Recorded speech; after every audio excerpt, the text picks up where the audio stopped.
Ya se está grabando la clase y ahora sí vamos a compartir la pantalla. Recordar que en la clase anterior empezamos a hablar de genética y conversamos algunas cositas de genética. Conversamos acerca de la historia, un poco de la genética, ya de que desde siempre se ha sabido que lo similar da origen a algo similar, ¿ya? Y que habían algunas teorías de esta transmisión directa de caracteres, vimos unos dibujitos de esto. Bueno, esto era un poco de historia, los antiguos griegos que pensaban, al menos mitológicamente, que podían existir individuos de especies distintas o que estuviesen formados por partes de piezas distintas, que es el Minotauro, el Pegaso, el Grifo y otros más. Y esto que ya era un poco más moderno, que hablábamos que era la herencia de partes, ya en donde habían, de alguna manera, los ancestros nos pasaban a nosotros partes en miniatura. Ojo que eso era relativamente correcto, solo que no es que nos pasen una parte, sino que nos pasan las instrucciones para construir una de sus partes, y es por eso que nosotros tenemos semejanza con nuestros padres, tal como en este caso también que habrían semejanza entre padre e hijo. Y alcanzamos a hablar de esta idea de que, de los primeros microscopistas, de que los humanos estarían dentro de los gametos y que llegarían al otro gameto solamente para crecer. Y aquí estaban un poco estas ideas, ya la herencia por mezcla, que implicaría que de un óvulo con características rojas y un espermatozoide con características amarillas, esto solo para entenderlo gráficamente, se daría origen a un embrión con características naranjas, que eso no correspondía porque finalmente con los años se iban a perder todas las diferencias que existían entre los organismos. La herencia espermista, que hablaba que las características estaban presentes en el espermatozoide, y el ovocito simplemente sería una especie de gatillante para el crecimiento, por lo tanto se mantendrían las características que portaba el espermatozoide. La herencia ovista, lo mismo, pero en este caso el espermatozoide sería el gatillante, y el óvulo se desarrollaría después, dando origen a un individuo muy parecido a su madre. Y finalmente, la herencia mendeliana, que al contrario de lo anterior, apuntaba a la mantención de las características. Aquí el amarillo no se pierde y después podría nuevamente volver a aparecer. Y el rojo no se pierde y podría volver a aparecer en generaciones futuras. Y para hacer eso va a ser súper importante nosotros que pensemos en estos rasgos, que se llaman rasgos, diríamos, dicotómicos, que solamente se manifiestan de una forma o de otra, y esto va a ser muy importante cuando hablemos de Mendel enseguida. Para explicarlo, hay algunas características que genéticamente están en más de un gen, en más de una instrucción. Por lo tanto, la instrucción que se expresa finalmente es una combinación de todas las, diríamos, subinstrucciones que dan origen a esa instrucción final. Por poner un ejemplo, el color de la piel depende de 3 grupos distintos de genes, 3 grupos distintos de instrucciones. El color de los ojos, hay también varios grupos de instrucciones. Pero hay algunas características que dependen solamente de una instrucción. Y esa instrucción puede tomar 2 valores. De eso es el ejemplo que estamos viendo ahora. De la primera fotografía, la que está más arriba, pensemos que la instrucción es la forma del mentón. Esa es la instrucción. Y los 2 valores que puede tomar esa instrucción es mentón partido o mentón liso, o con clivaje, el nombre más técnico. Mentón clivado o mentón no clivado. Para nosotros los humanos, por lo tanto, tú tienes la pera así, pera de poto que le dicen también, o pera lisa. No hay más opciones. ¿Ya? Para la instrucción lóbulo de la oreja hay también 2 valores. El lóbulo pendiente, colgando, o bien el lóbulo pegado. Solamente 2 instrucciones. Y finalmente para la entrada del cabello, ya es el cabello con entradas o simplemente cabello sin entradas. Los humanos todos vamos a estar en alguna de estas categorías. Y esas son categorías súper importantes. ¿Qué pasó? ¿Hay alguna pregunta, muchachos? Ya, mister, pregunta. Dígame, don Santiago. Mister, ¿por qué no podría ser como una oreja de una forma y la otra de la Ajá, otra? muy buena idea, muy buena pregunta, digamos. ¿Ya? No podría ser porque nosotros somos organismos metaméricos. ¿Ya? Metamérico significa que, salvo contadas diferencias o contadas excepciones, todo nuestro organismo está hecho en dos mitades que son imágenes especulares. Tenemos dos ojos, tenemos dos fosas nasales, tenemos los dientes, ¿ya? También están reflejados. Si tú partes a una persona por la mitad y la pones frente a un espejo, ¿ya? Tú puedes ver a la persona completa. Eso se llaman organismos metaméricos. Y como una medida de ahorro de recursos, de ahorro de instrucciones, simplemente genéticamente tenemos solamente un conjunto de genes que representa a las dos mitades de este metámero. Por eso tienen los dos ojos del mismo color, genéticamente hablando. Ojo, hay algunas situaciones que se llaman anisocromía, ya que es cuando tienen los ojos de colores distintos, ya, pero son excepciones eso. Lo normal es que tú tengas solamente un par de genes para gobernar al segmento completo. ¿Ya? Y eso te ahorra, porque si no tendrías que tener muchos más genes, muchas más instrucciones para tener esta mitad de así, esta otra mitad de así. Es una cuestión simplemente de economía. Pero insisto, ¿Mister? a veces pasa que pueden haber diferencias. María Luisa, creo que me habló, No, esa es ¿no? la Mane. Mane creo. Dígame. Y entra en el mismo caso como las personas que tienen como una clase de mancha en el ojo, como si tienen el ojo café, tienen una mancha celeste, como... Exactamente. Ya. Claro, exactamente. Ahora, ¿qué es lo que pasa? Ojo que ahí, para aclarar esto, una cosa es la instrucción y otra cosa es quién ejecuta esa instrucción. En muchas de estas condiciones, lo que realmente falló no es la instrucción, sino que es la ejecución de la instrucción. Hay que tener ojo con eso, ¿ya? Que más adelante también lo vamos a aclarar. De hecho, en esta misma clase vamos a hablar un poco de eso. En síntesis o en resumen, una cosa es lo que dice la instrucción y otra cosa es el resultado final de esa instrucción.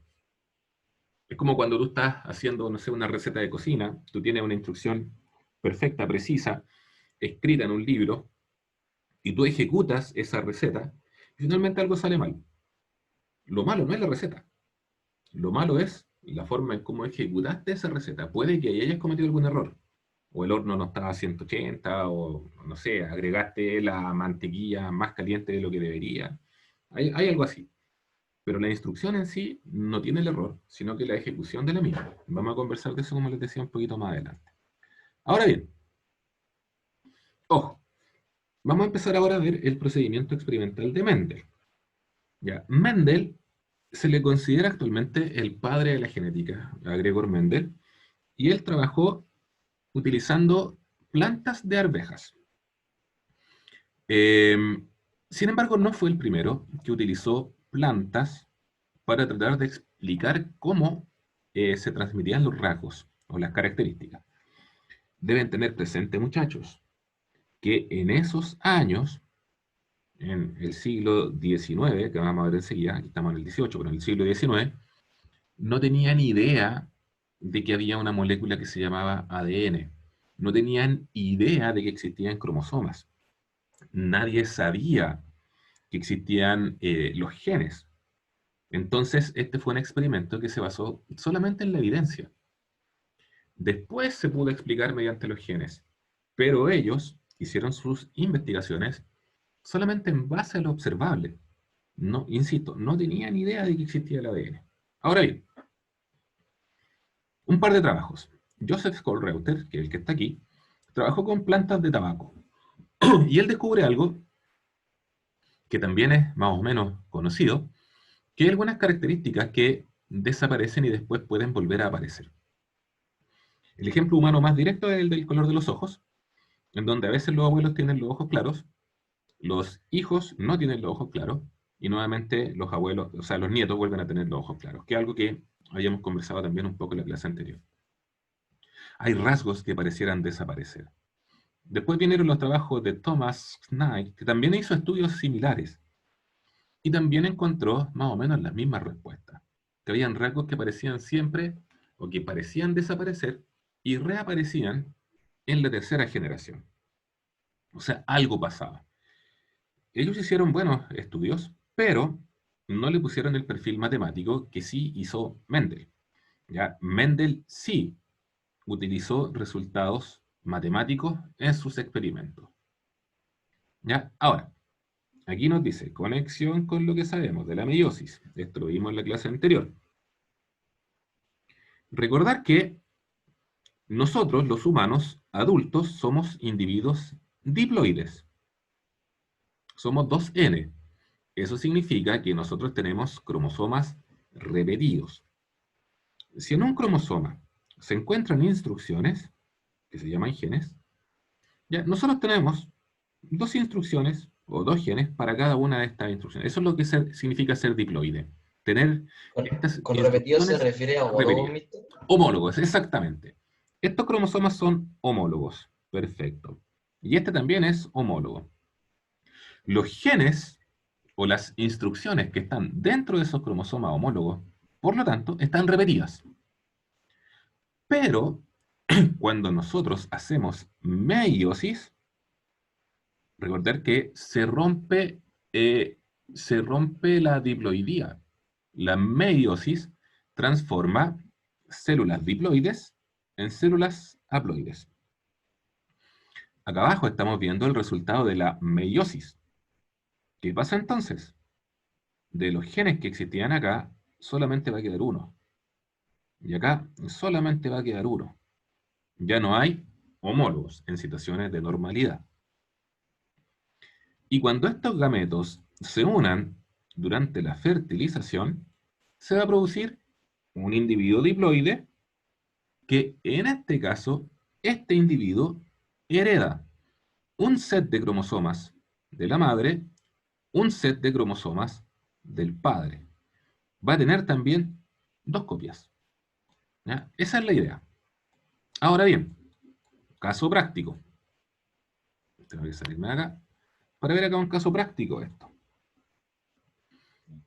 Lo que está acá es una condición que se llama el síndrome del olor a pescado. Son niños que secretan en su sudor una proteína que huele a pescado finalmente. Vamos a pensar en la siguiente situación. El óvulo del cual se formó este niño presenta una versión normal de ese gen. El gen se llama así.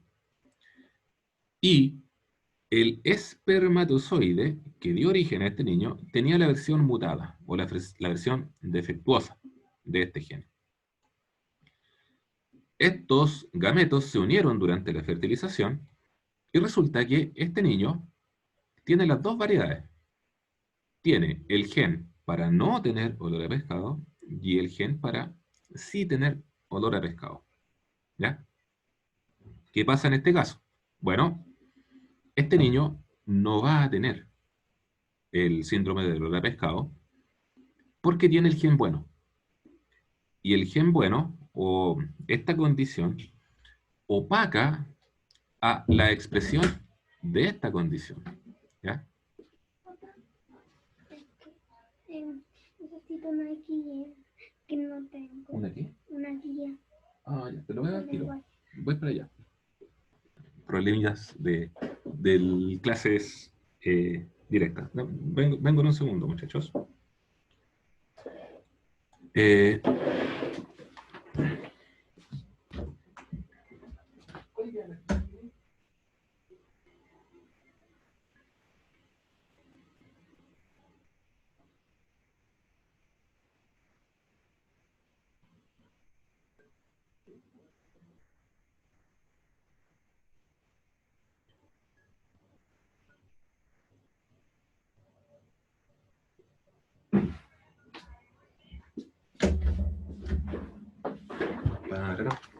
Ya. Vamos a seguir entonces. Va. Ahora sí, ¿me escuchan? Sí. Ahí sí, vamos a seguir. Entonces, ¿qué es lo que pasa? Finalmente que hay un gen acá, un alelo, que hay un gen, perdón, que es opacado por el otro. Vamos a ver eso enseguida, cuando hablemos de lo dominante y lo recesivo. ¿Ya? Bien, ahora entramos directamente a Mendel.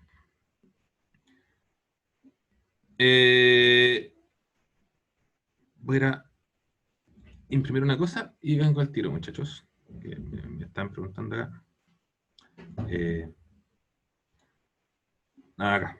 Tengo que imprimir una cosa para mi hija. Me conecto en un minuto.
Ya, muchachos, muchas gracias por su paciencia. Ya, lamentablemente, así funciona un poco esto de las clases a distancia. Ya, sí. Acá estábamos viendo lo de Gregorio Mendel. Ya, atención. Ojo que aquí vamos a explicar la base para todo lo que viene después. Primero, Mendel fue el primero en hacer un análisis matemático. Esto va a ser súper importante, ¿ya? Porque en el fondo, las matemáticas, por ser una ciencia exacta, se explican en los eventos, y lo vamos a ver ahora, cuando tú reconoces un patrón. Cuando está pasando algo y tú reconoces un patrón, tiene que haber una explicación necesariamente. No puede ser azar en ese caso. Y en este caso vamos a ver que aparece un patrón. Ahora, Mendel escogió arvejas por algunas características muy interesantes. Habían estudios previos que se habían hecho con arvejas. ¿Ya? Esto es lo más importante. El tipo de estructuras reproductivas. Las arvejas, o las plantas de arvejas, son hermafroditas. Por lo tanto, tienen los dos sexos y por lo tanto pueden autopolinizarse. Sin embargo, sus estructuras reproductivas son fáciles de reconocer y de diferenciar. Por lo tanto, tú podrías extraer la parte masculina de una planta de arvejas y transformarla simplemente en una arveja hembra.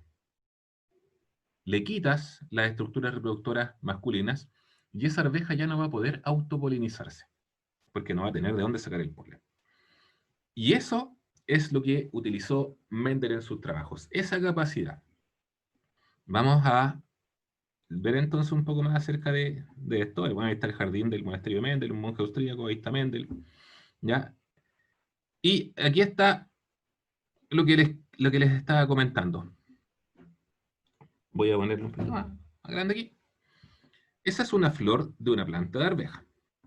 Esta zona que está acá son las anteras. Corresponden a la parte macho, a la parte masculina de la planta de arveja. Y lo que está acá, todo lo que es verde acá, corresponde a la parte femenina. Esas cositas que están ahí son el equivalente a los óvulos de las arvejitas. Por lo tanto, ¿qué es lo que normalmente ocurre? Que el polen masculino va a entrar por acá, por el estigma, que es la parte femenina, va a fertilizar a estas huevitos que están acá, y ahí van a crecer las arvejas finalmente, que son las que nosotros nos comemos. Pero esas arvejas después son las semillas, tú las plantas y va a crecer de ahí una plantita de arveja. Esa es la idea normal. Ahora bien, como les decía, se pueden manipular. Y si tú sacas las anteras, sacas la parte masculina de esa flor de arveja. Y eso permitiría, por ejemplo, que tú después sacaras polen de otra flor. Fíjense acá, esta es otra flor, una flor blanca. Y de esa manera tú puedes transferir el polen masculino de una flor blanca hacia la parte femenina de una flor violeta. Puedes establecer entonces cruzamientos o fertilizaciones cruzadas, que es lo que se llamaba, ¿ya? Y después simplemente lo que tendrías que hacer es esperar que crezcan y cultivarlas. Cultivar la arvejita. ¿Ya? Ahora bien, vamos a ver el procedimiento experimental de Mendel. 3 cosas importantes.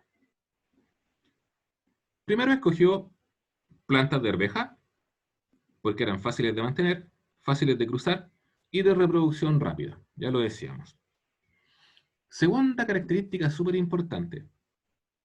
Tienen varias categorías con 2 variantes cada una.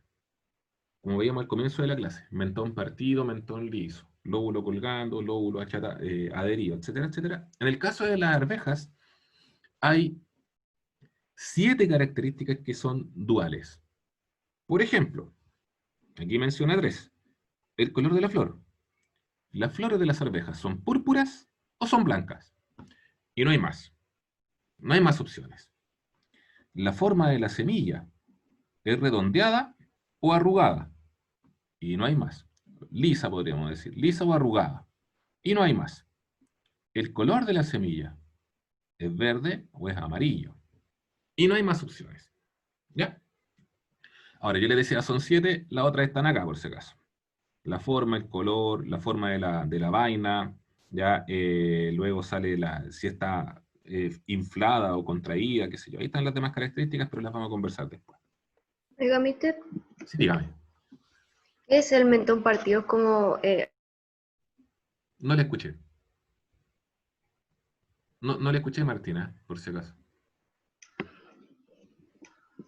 No le escuché. bien, ¿qué el mentón partido es como algo en el hueso? Sí, en el hueso. ¿O qué? Sí, en el Ah, ya. hueso. Tú te tocas la pera y tú te pasas la mano así por el medio. Y ves si tiene una hendidura o no. Por ejemplo, yo tengo el mentón partido. ¿Ya? Bueno, Y hay eso de otras, todo. y hay otras personas que tienen el mentón liso. Bien. Ahora, ojo con esto. Esta parte de aquí es la creación de variedades puras. Esto requiere una mayor explicación. Y vamos a suponer lo siguiente. Voy a escribir acá. Voy a poner para el rasgo tamaño de la planta. Las opciones digamos que son 2. Altas o bajas. ¿Ya? Para explicar cómo se genera la variedad pura. ¿Cómo puedo generar una variedad pura? Eso fue lo primero que tuvo que hacer Mendel. Generar lo que se conocen como variedades puras. Entonces vamos a poner, por ejemplo, lo siguiente. Tengo una población de plantas de arvejas donde hay plantas de arvejas que son altas y plantas de arvejas que son bajas. ¿Ya? Son bajas. Son altas y son bajas algunas. Recuerden, hay solamente 2 opciones. Lo que estoy dibujando acá sería la población original, ¿ya?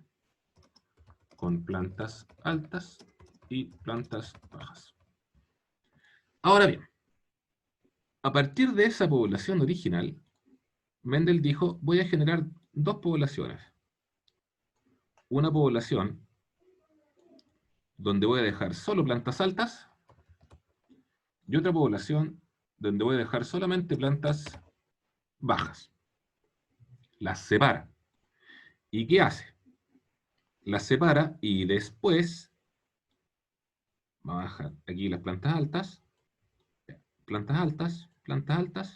y aquí plantas bajas. Y después de separarlas, lo voy a escribir acá, las separa en 2 y les permite la autopolinización. ¿Ya? Entonces las separa y tal como lo dice acá, permite que se vayan autopolinizando. Por lo tanto, estas plantitas empiezan a reproducirse. Las altas consigo mismas, las bajas consigo mismas. En cada generación, de vez en cuando, podían aparecer aquí plantas bajas.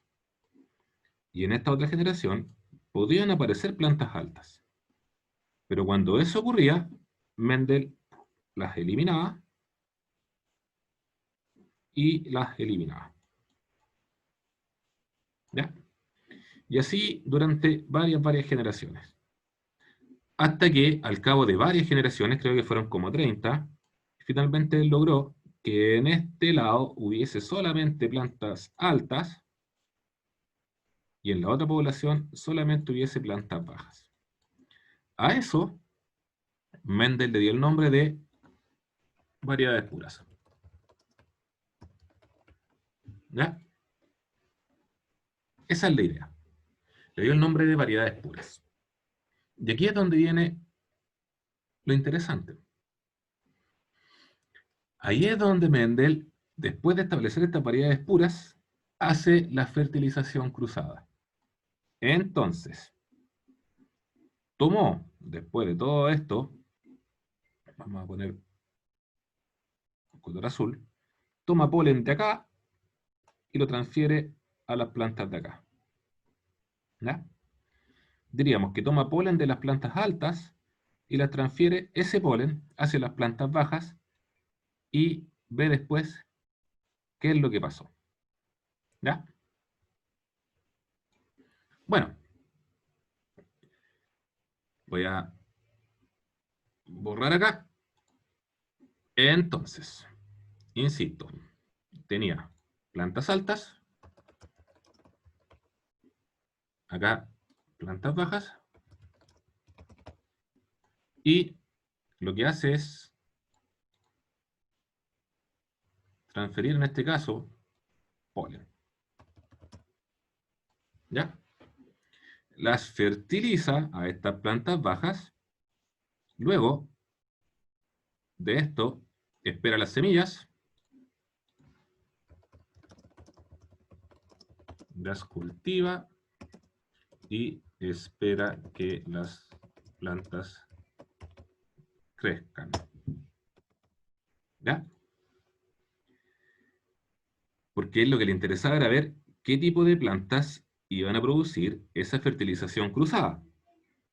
Y lo que se obtiene después de lo anterior es que obtiene un 100%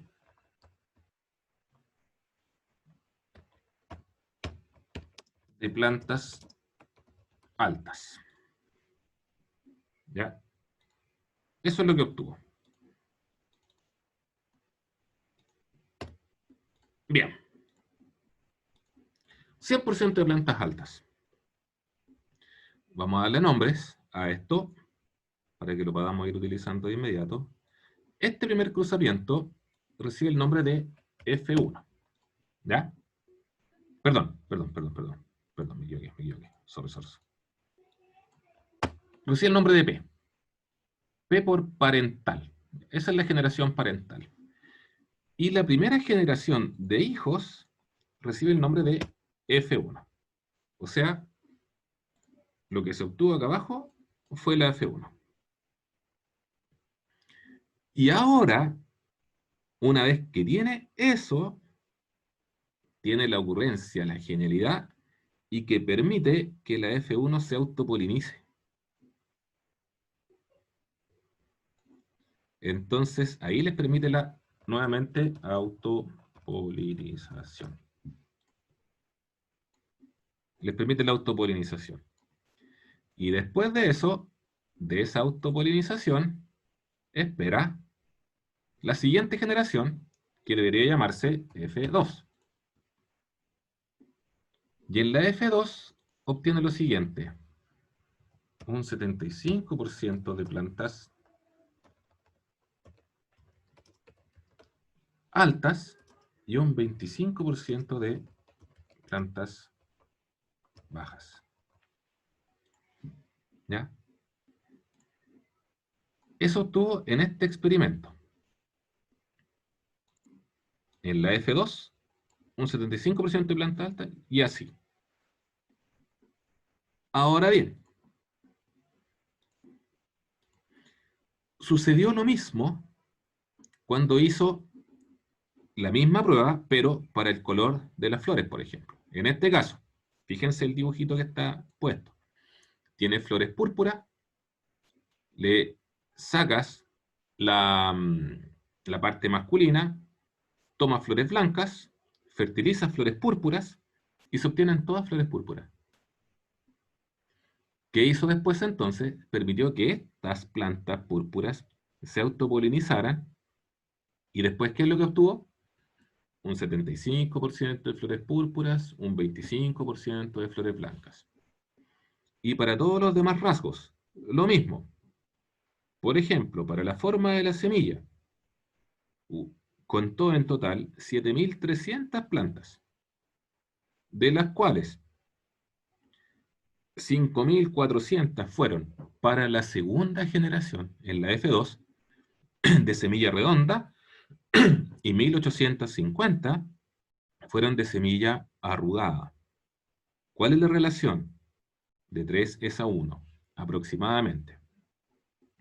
Para el color de la semilla, lo mismo, amarillas, verdes.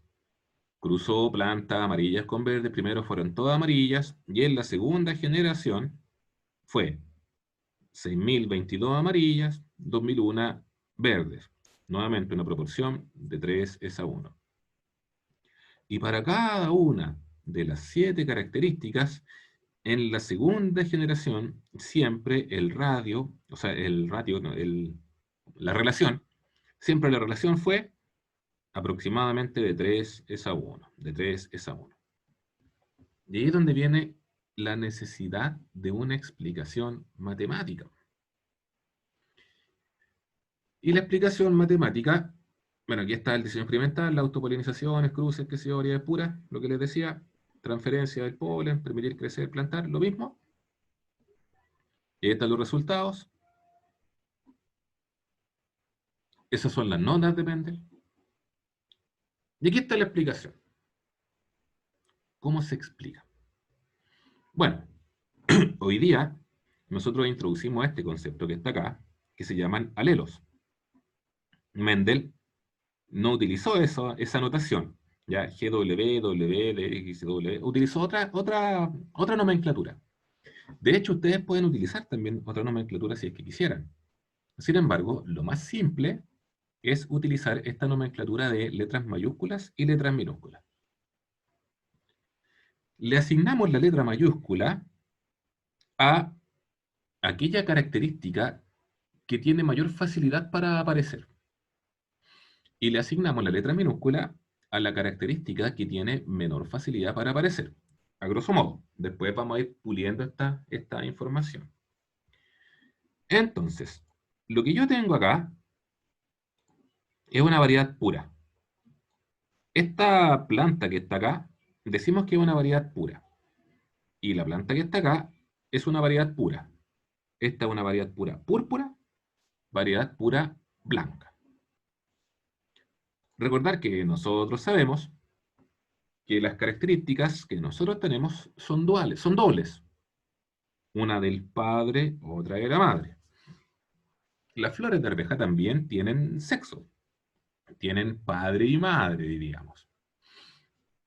Ahora bien, en el caso de la variedad pura púrpura, tanto la instrucción proveniente del gameto masculino como del femenino indicaba que la flor iba a ser púrpura. P mayúscula.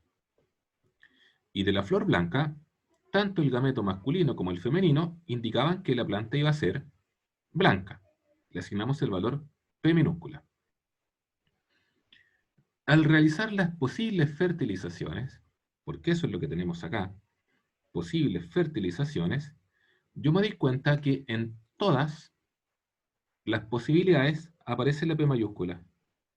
La P mayúscula, la P mayúscula, la P mayúscula. En todas está. Y cada vez que la P mayúscula está, la flor es púrpura. La flor es púrpura. Ahora bien, tomas una flor de esa F1, tomas otra planta de esa F1 y permites la fertilización cruzada. esta plantita ahora va a hacer dos tipos de gametos. Puede hacer gametos con P mayúscula y gametos con P minúscula. Al igual que esta, puede fabricar gametos con P mayúscula, gametos con P minúscula. Por lo tanto, las posibles combinaciones son que las dos P sean mayúsculas, que una P sea mayúscula y otra minúscula, o bien que las dos P sean minúsculas. Y aquí se explica, porque cada vez que hay P mayúscula, la flor es púrpura. Y cuando no hay P mayúscula, la flor es blanca. 3 posibilidades de que sea púrpura, una probabilidad de que sea blanca. ¿Ya? Ahora, esta es la explicación. Vamos a tener que, obviamente, profundizar en esta explicación. Pero toda la explicación de genética tienen que entenderla que es el resultado de cómo los organismos fabrican sus gametos, de cómo hacen la meiosis. Esa es la clave del asunto. ¿Ya? Tal como digo acá, es muy simple. Si tú sabes lanzar monedas, sabes de genética. Por ejemplo, si tú tienes una moneda normal, ¿ya? ¿Cuál es la probabilidad de que salga cara para lanzar una sola moneda? ¿Cuál es la probabilidad de que salga cara? 50%. Perfecto. La probabilidad de que salga sello. 50. Perfecto. Si lanzas dos monedas, ¿cuál es la probabilidad de que las dos sean cara? 25%. 25. De que las dos sean sello. 25. 25%. De que haya una cara y un sello. 25. ¿No? No. De que haya una cara y un sello. Puede ser así o puede ser así. 50%. Ahí está bien. Y ahora, ¿cuál es la probabilidad de que al arrojar dos monedas aparezca al menos, ya, al Víctor, menos... se le va a cortar. Ah, de verdad, bueno, seguimos, tiene razón, seguimos el lunes y acuérdense al final un quiz, ¿ya? Pero piensen en eso de las monedas, disculpen, ¿ya? Ya. Sí, era un coque, Chao, era todo Víctor, el programa, cuídese. tienen razón. Nos vemos, Muchachos, que cuídense. estén súper bien. Chao, Que esté bien. Que esté bien.